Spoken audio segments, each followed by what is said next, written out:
নমস্কার, কেমন আছেন সবাই? আর কে বং কিচেনে আপনাদের স্বাগত জানাই। বন্ধুরা, আজকে আমি চিচিঙ্গা দিয়ে একটি দারুণ স্বাদের রেসিপি তৈরি করব।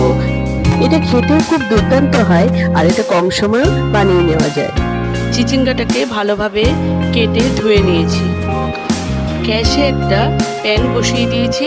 2 থেকে 3 চামচ সর্ষের তেল দিয়ে দিলাম। তেলটা গরম হয়ে গেলে 1 চামচ কালো জিরে দিয়ে দিলাম, আর দিয়ে দিলাম গ্রেট করা রসুন, আর 3-4টে কাঁচা লঙ্কা চেরা করে কেটে নিয়েছি, সেটাও দিয়ে দিলাম। মশলাটা একটু ভাজা ভাজা হয়ে গেলে আগে থেকে মুগ ডালটাকে আমি ধুয়ে রেখেছিলাম, সেটা দিয়ে দিলাম। ডালটাকে ভালোভাবে নাড়াচাড়া করতে হবে যাতে তলায় লেগে না যায়। আমার ভিডিও যদি আপনাদের ভালো লাগে তাহলে লাইক, শেয়ার অ্যান্ড সাবস্ক্রাইব করবেন। ডালটাকে তেলের মধ্যে ভালোভাবে ভেজে নেব। ডালটা ভাজা হয়ে গেছে, এরপর দিয়ে দেবো আগে থেকে কেটে রাখা চিচিঙ্গাটাকে।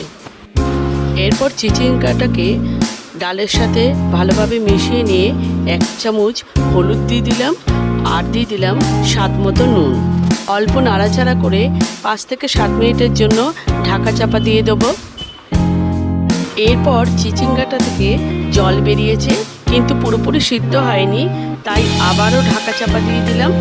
এখানে আমি এক্সট্রা জল ব্যবহার করব না, যেহেতু ডালটা আমি ভিজিয়ে রেখেছিলাম। এরপর জলটা শুকিয়ে গেলে 1 চামচ জিরে গুঁড়ো, 1 চামচ ধনে গুঁড়ো, আর দিয়ে দিলাম 1 চামচ লঙ্কা গুঁড়ো। ঝালটা আপনারা নিজেদের প্রয়োজন মতো দিয়ে দেবেন। এরপর মশলাগুলোকে ভালোভাবে মিশিয়ে নেব। এরপর দিয়ে দিলাম পরিমাণ মতো চিনি, মিষ্টি একটু দিলে খেতে খুব ভালো লাগে। 2 মিনিট নাড়াচাড়া করে নিলাম। এরপর দিয়ে দিলাম ধনেপাতা কুচি। বন্ধুরা, রান্নাটা আমার রেডি হয়ে গেছে।